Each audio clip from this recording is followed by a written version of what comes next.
The champagne bubbles caught the light from the crystal chandeliers as Isla Corvan-Harlow raised her glass toward me with that practiced smile she reserved for networking events.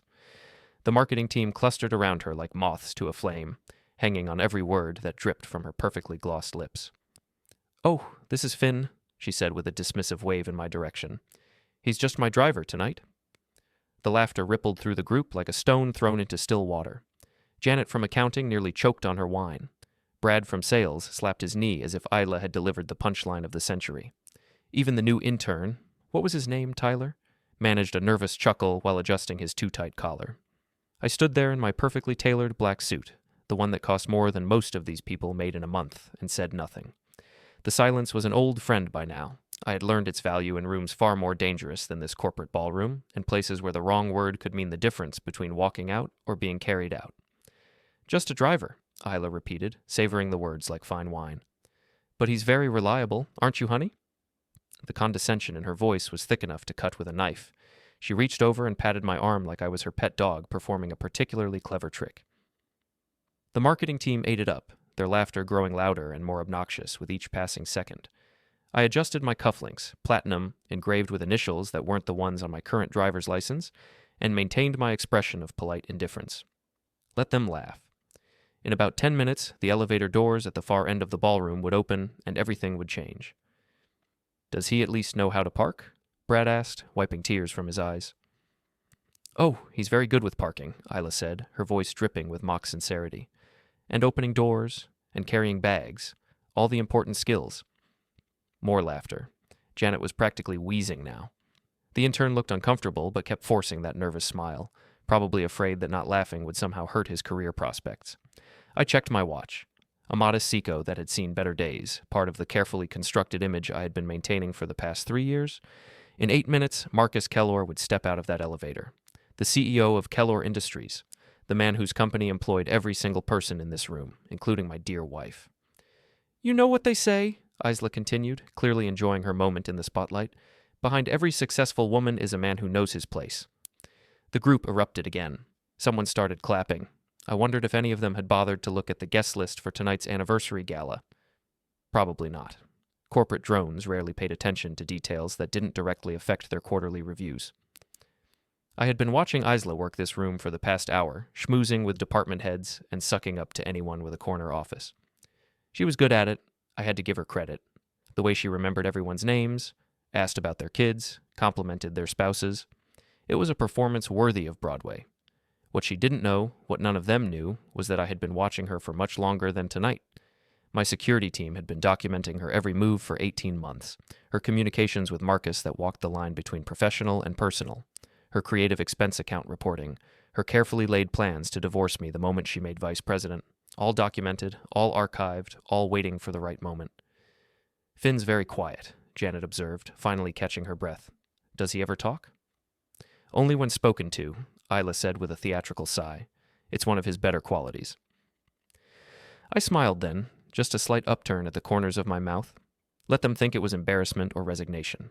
The truth was something else entirely. The truth was that in 6 minutes, Marcus Kellor would cross this ballroom floor, and my wife's carefully constructed world would begin to crumble.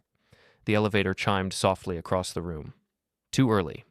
I checked my watch again. Marcus was ahead of schedule. The doors slid open with mechanical precision, and the CEO of Kellor Industries stepped into the ballroom. He was a tall man in his early 60s, with silver hair and the kind of presence that commanded attention without demanding it. Conversations quieted as he moved through the crowd. Vice presidents and board members tried to catch his eye, but he walked past them all with polite nods and brief smiles. He was heading straight for us. The marketing team noticed him approaching and quickly straightened their postures, smoothing their clothes and checking their breath.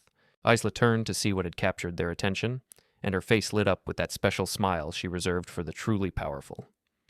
"Mr. Kellor," she said, extending her hand. "What an honor. I don't think you've met my—" But Marcus wasn't looking at her. His eyes were fixed on me, and he was extending his own hand in my direction. "Sir," he said, his voice carrying easily over the suddenly quiet ballroom, "I didn't know you would be attending tonight."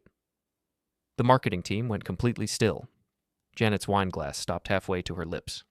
Brad's mouth fell open like a fish gasping for air. The intern looked like he might faint. I took Marcus's hand and shook it firmly. "Marcus, good to see you." The Zurich matter is proceeding as we discussed, he continued, seemingly oblivious to the stunned silence spreading around us like ripples in a pond. The board appreciated your notes on the Singapore acquisition. Isla's champagne glass tilted dangerously in her grip, but nothing spilled. Her hand had simply forgotten how to hold it properly.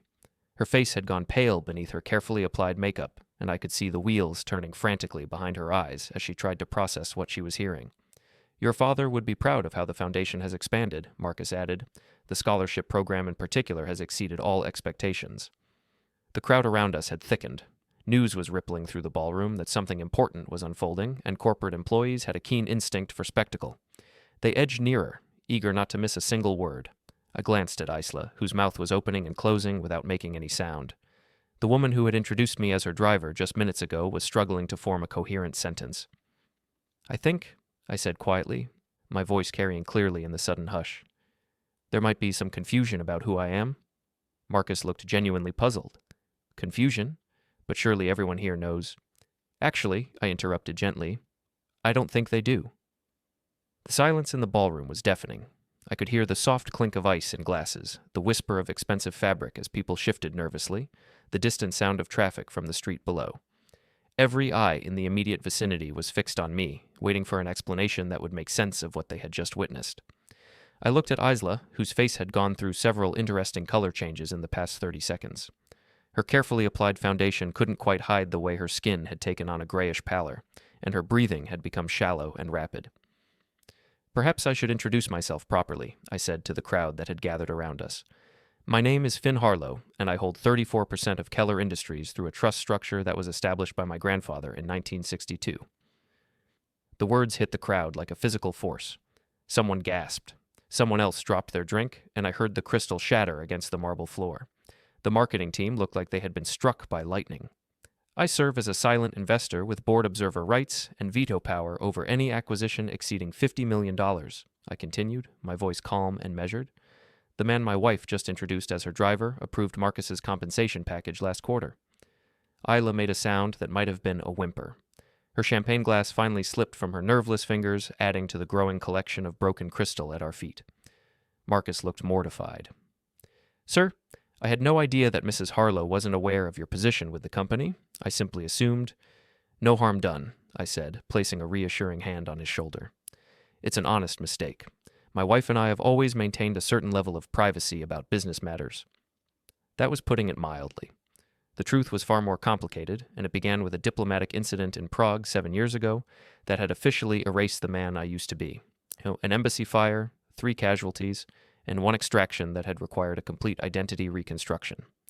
The man who had emerged from that situation carried different documents, different credentials, and access to wealth that existed in channels invisible to conventional databases. The crowd was growing larger by the minute. Word was spreading through the ballroom like wildfire, and I could see people pulling out their phones to text colleagues who hadn't made it to the gala. This would be all over the office by morning, possibly by midnight.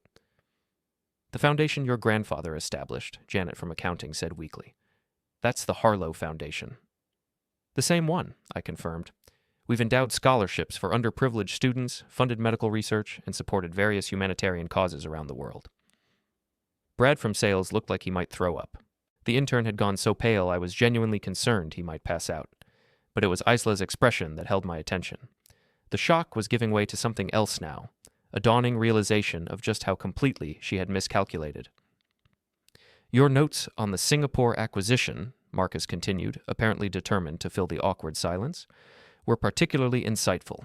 The due diligence concerns you raised about their environmental compliance record saved us from a significant liability exposure.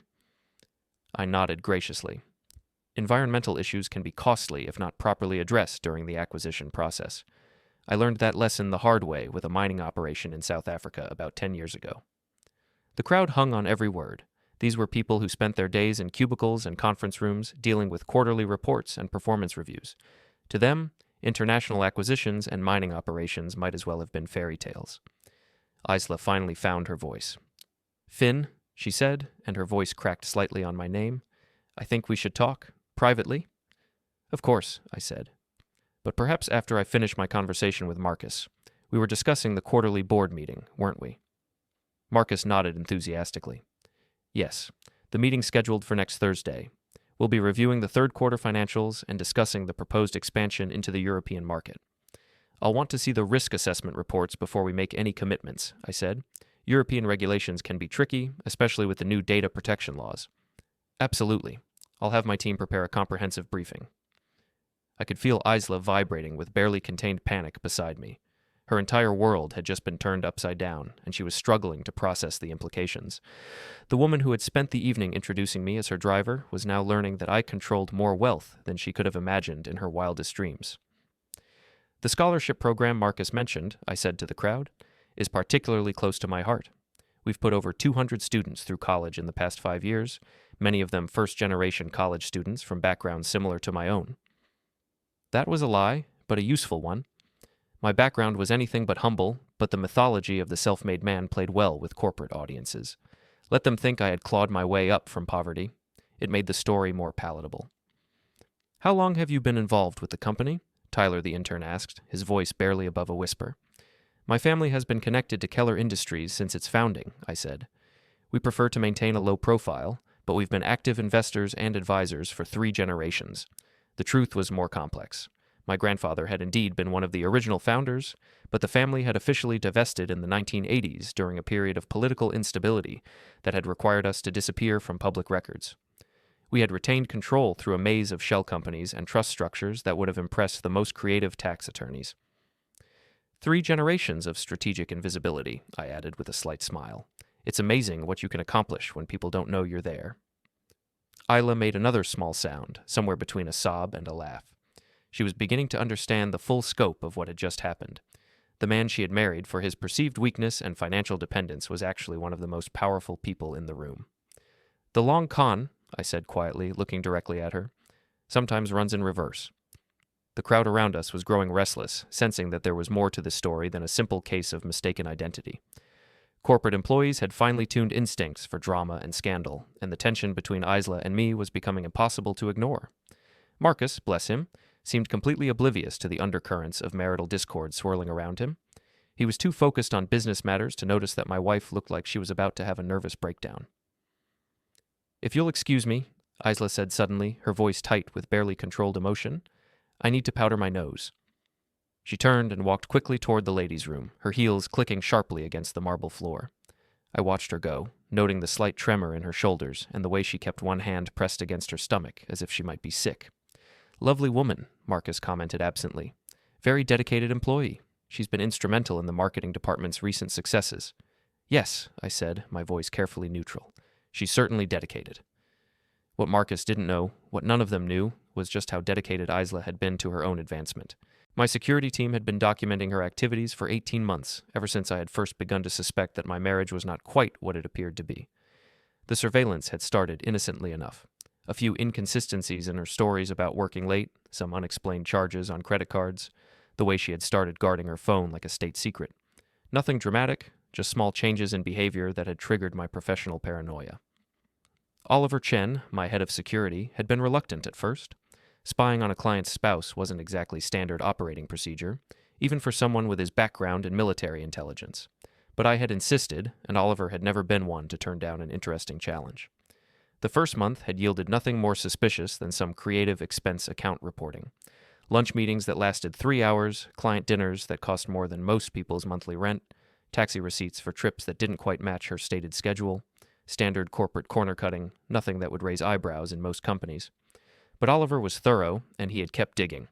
By month 3, he had identified a pattern of communications between Isla and Marcus that walked a very fine line between professional and personal. Late-night text messages about business matters that could have waited until morning. Private dinners to discuss strategy that somehow never made it onto official calendars. By month 6, Oliver had documented what could charitably be called an emotional affair. Nothing physical, at least not that we could prove, but a relationship that had clearly crossed professional boundaries. Marcus was feeding Isla inside information about upcoming acquisitions, personnel changes, and strategic initiatives that she was using to position herself for advancement. By month 12, the emotional affair had become something more tangible. Hotel receipts, restaurant charges, a pattern of shared expenses that painted a clear picture of a relationship that had moved far beyond the professional realm. And by month 18, Oliver had uncovered something that made all the personal drama seem insignificant by comparison. Isla had been using the inside information Marcus provided to engage in securities trading through accounts held in her brother's name. Small trades at first, nothing that would trigger automatic scrutiny, but gradually growing bolder as her confidence increased. The Securities and Exchange Commission had algorithms designed to detect exactly this kind of pattern. Unusual trading activity preceding major corporate announcements, profits that seemed too consistent to be the result of luck or skill. Oliver's compliance background had allowed him to recognize the warning signs long before any official investigation began. The irony was delicious.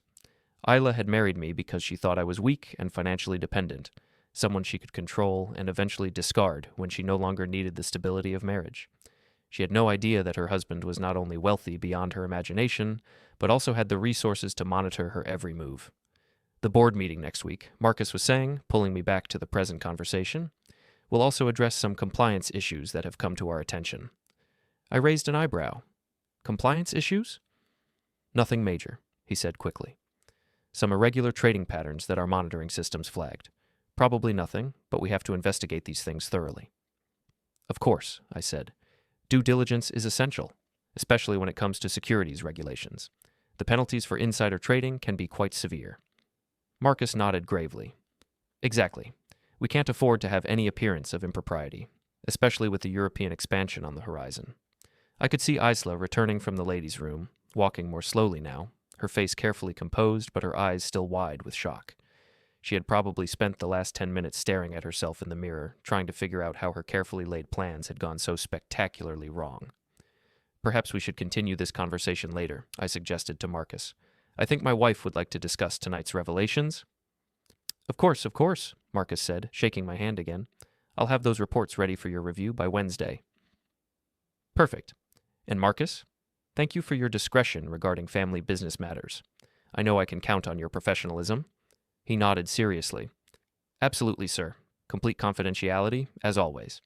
As Marcus walked away, Isla approached with the careful steps of someone walking on thin ice. Her face was a mask of forced calm, but I could see the desperation lurking behind her eyes. We need to talk, she said quietly.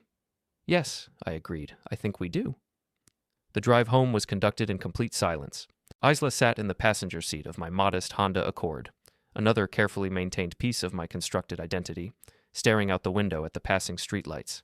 Her hands were folded in her lap, but I could see the tension in her shoulders and the way she kept taking shallow, controlled breaths. Our house was a study in understated elegance, a glass and steel structure nestled into the hillside overlooking the harbor. Isla had always assumed it was rented, part of some corporate housing package arranged through my consulting work. She had never bothered to check the property records that would have revealed the truth about ownership. We walked through the front door in continued silence. Isla headed straight for the bar cart in the living room and poured herself 3 fingers of whiskey, downing it in one smooth motion before pouring another. I loosened my tie and settled into my favorite armchair, the one that faced both the harbor view and the couch where I expected this conversation to take place. So, Isla said finally, her voice artificially steady, how long were you planning to let me make a fool of myself? You weren't making a fool of yourself, I said calmly. You were being exactly who you are. She laughed, but there was no humor in it. Don't give me that philosophical garbage, Finn. You let me introduce you as my driver to a room full of people who apparently know you as some kind of corporate royalty. I let you reveal your true feelings about our marriage to a room full of your colleagues, I corrected. There's a difference. Isla drained her second whiskey and poured a third. Her hands were steadier now, but her eyes were still wild with a mixture of panic and rage. How long have you known? She asked. Known what, specifically? Don't play games with me. How long have you known about Marcus? I considered my answer carefully. The truth was that I had suspected something was wrong with our marriage almost from the beginning, but the surveillance operation hadn't started until much later. The question was how much to reveal and how much to keep in reserve. I've known about your relationship with Marcus for about 15 months, I said. I've known about the insider trading for about 8 months, and I've known about your plans to divorce me for about 6 months. The color drained from her face again. You've been spying on me. I've been protecting my interests, I said. There's a difference. Isla set down her glass with enough force to rattle the ice cubes. Protecting your interests? What interests? You're a freelance consultant who drives me to office parties. Actually, I'm a silent partner in one of the largest corporations in New England, with board observer rights and veto power over major acquisitions. I'm also the primary beneficiary of a trust fund worth approximately $200 million, and the sole owner of this house, the car we drove here in, and most of the assets you've been planning to claim in our divorce." Each revelation hit her like a physical blow. By the time I finished speaking, she had sunk onto the couch and was staring at me with the expression of someone who had just realized they were standing on quicksand. $200 million, she repeated weakly. "Give or take," I said. "The exact figure fluctuates with market conditions. But your apartment, when we met, was a carefully constructed facade, as was the consulting work, the modest lifestyle, and the general impression of financial dependence. You targeted me at that gallery opening because you thought I was weak and controllable. I let you think that because it served my purposes." Isla's breathing was becoming rapid and shallow again. "What purposes?" "I was curious to see how far you would go," I said honestly. "How much you were willing to risk for the sake of advancement, whether you were capable of genuine affection or if everything was transactional." "And what did you conclude?" "That everything is transactional with you, including marriage." She flinched as if I had slapped her. "That's not fair." "Isn't it? You've been planning to divorce me since before you started sleeping with Marcus. You've been using inside information he provided to engage in securities fraud, and you've been padding your expense accounts and falsifying reports to make yourself look more successful than you actually are." "You can't prove any of that." I reached into my jacket pocket and pulled out a thin manila folder, setting it on the coffee table between us. "Actually, I can prove all of it. 18 months of surveillance documentation, financial records, communications intercepts, hotel receipts, trading records from your brother's brokerage account." Isla stared at the folder as if it were a venomous snake. "You're bluffing. Open it." She reached for the folder with trembling fingers, then stopped. "What do you want?" "I want you to understand the position you're in," I said. "You've committed securities fraud, which carries a maximum penalty of 20 years in federal prison and $25 million in fines. You've engaged in corporate espionage, breach of fiduciary duty, and conspiracy to commit fraud." "But you won't turn me in," she said, her voice barely above a whisper, "because it would implicate Marcus, and that would hurt your precious company." "You're right," I said. "I won't turn you in, but not because of Marcus." "Then why?"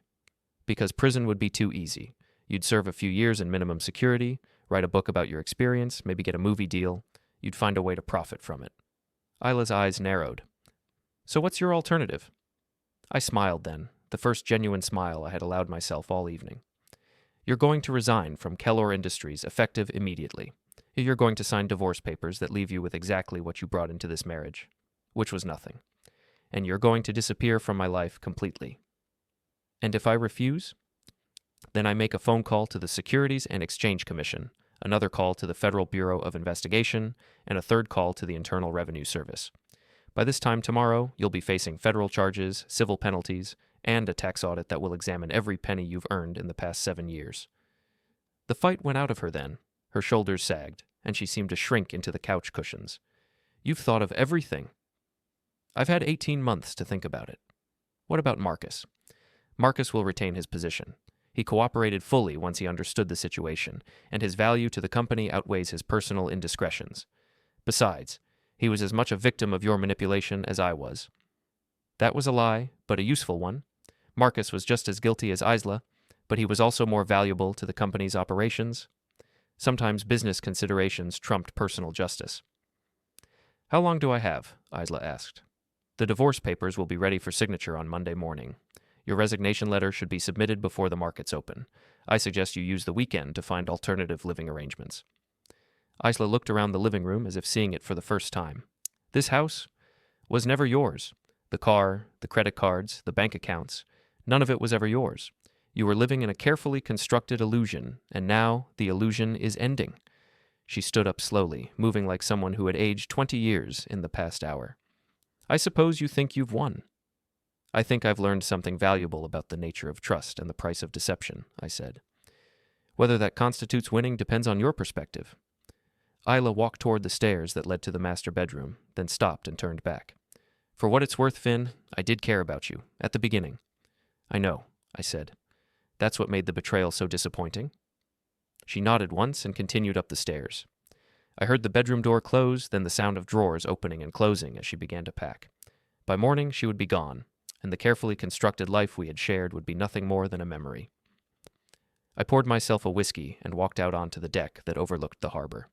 The city lights reflected off the dark water, and I could hear the distant sound of foghorns from ships making their way through the channel. The driver's seat, I reflected, had always offered the better view. It just took some people longer than others to realize they had never been behind the wheel. The Kellor Industries building rose 37 floors above the financial district, its glass facade reflecting the morning sun like a beacon of corporate power. I sat in my Honda Accord across the street, watching employees stream through the revolving doors with their coffee cups and briefcases, ready to begin another week in the machinery of commerce. My phone buzzed with a text from Oliver. Package delivered, security standing by. I checked my watch, 8:47 a.m. The markets had opened 17 minutes ago, and Isla's resignation letter should have been submitted to Human Resources by now. The carefully orchestrated conclusion to our marriage was proceeding exactly as planned. I had spent the weekend in my study, reviewing the financial documents that would need to be updated once the divorce was finalized. The prenuptial agreement Isla had signed 3 years ago was ironclad, drafted by lawyers who specialized in protecting generational wealth from exactly this kind of situation. She would leave the marriage with her personal belongings and nothing else. The house had felt different with her gone, not empty exactly, but cleaner somehow. The absence of deception had a weight of its own, a clarity that I hadn't realized I was missing. For 3 years, I had been living a lie, playing the role of the dependent husband while watching my wife construct her own elaborate fiction. Now both performances were over. My phone rang, Marcus Kellor's direct line. Good morning, Marcus. Finn, thank God you're available. We have a situation. Let me guess.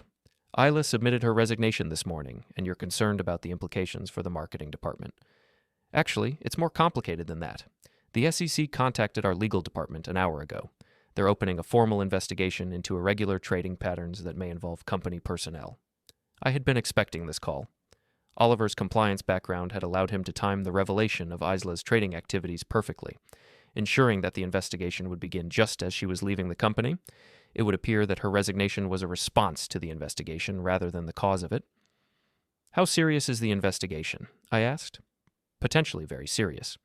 They're looking at trading activity that preceded several major announcements over the past 18 months.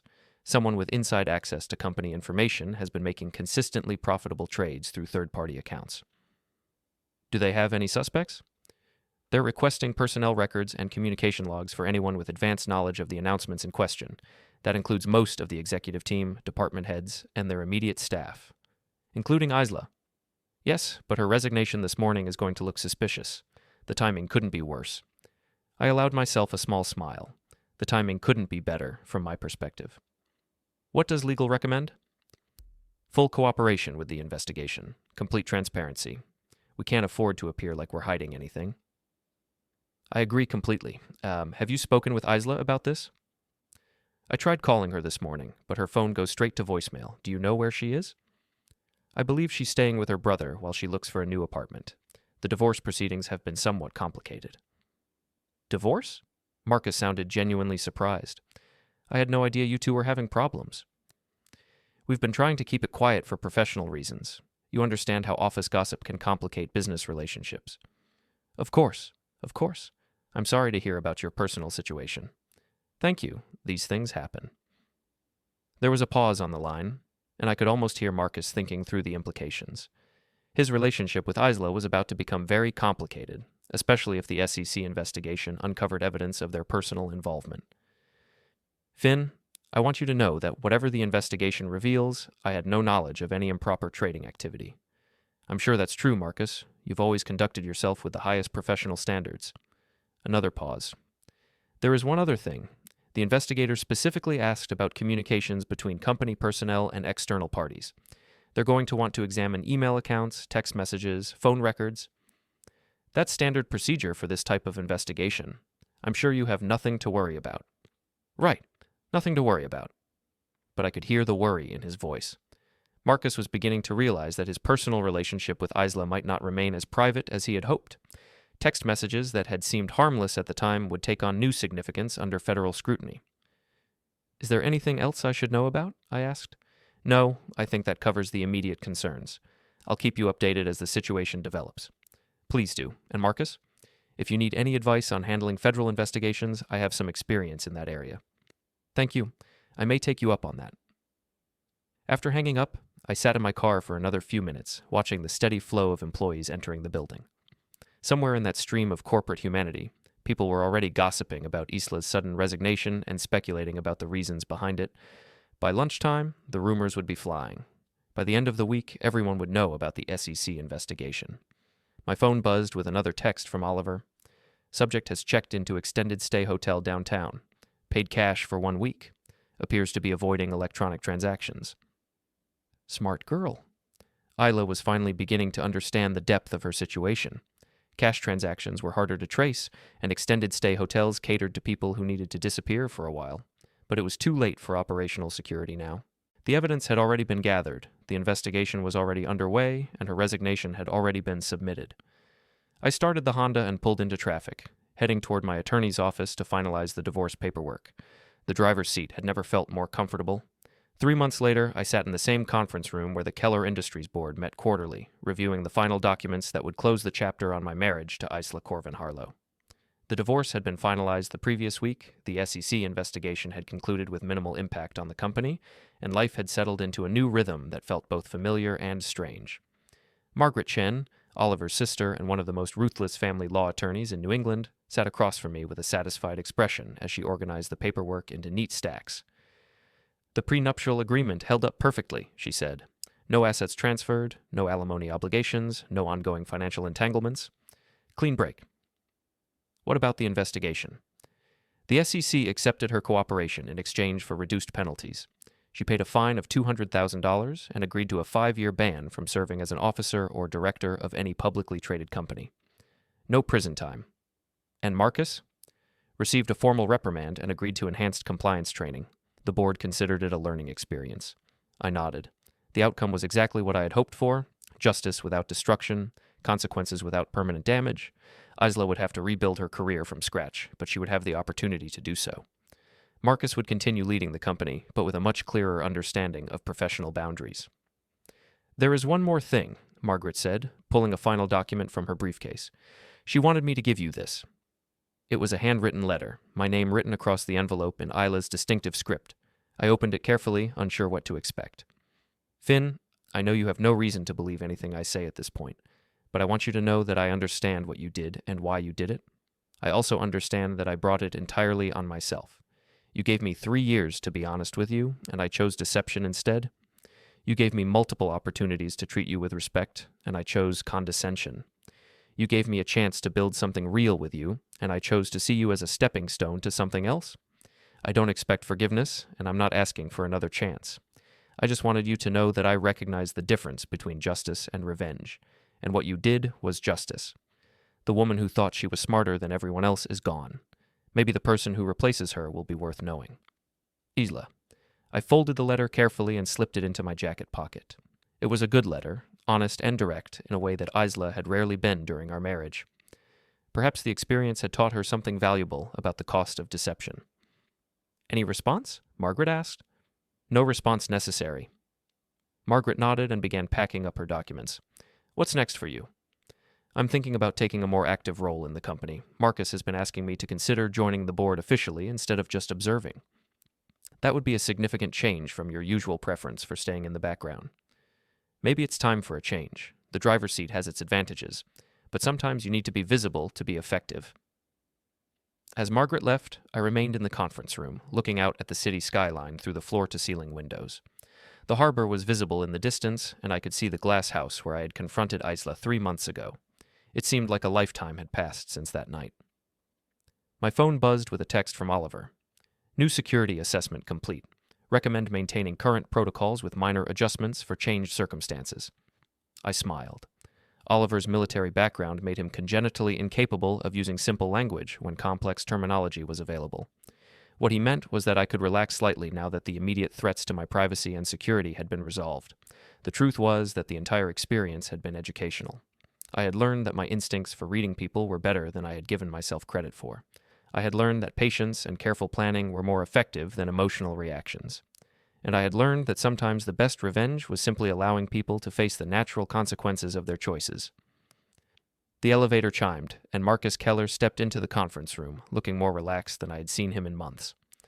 "The quarterly reports are ready for your review," he said, setting a thick folder on the table. Profits are up 12% over last quarter, and the European expansion is ahead of schedule. Excellent. Any compliance issues? None. The enhanced protocols you recommended have been very effective. We spent the next hour reviewing financial projections and strategic initiatives, falling into the comfortable rhythm of business partnership that had been complicated by personal drama for too long. It felt good to focus on growth and development instead of surveillance and damage control. As Marcus prepared to leave, he paused at the door. Finn, I want to thank you for how you handled the situation with Isla. A lesser man might have chosen a more destructive path. Destruction is rarely the most effective solution to complex problems, I said. Besides, the company is more important than any individual's personal mistakes. Still, I appreciate your discretion and professionalism. It won't be forgotten. After he left, I remained in the conference room as the afternoon light faded over the harbor. The city was coming alive with the evening rush, thousands of people heading home to families and relationships and lives that were hopefully more honest than the one I had been living. I thought about Isla's letter, about her recognition of the difference between justice and revenge. She was right, of course. Revenge would have been about punishment and humiliation. Justice was about natural consequences and the opportunity for redemption. The driver's seat had taught me many things over the years, but perhaps the most important lesson was this. Sometimes the most powerful thing you can do is simply stop pretending to be powerless. I gathered my things and headed for the elevator, ready to go home to a house that was finally completely my own. The view from the driver's seat had never been clearer.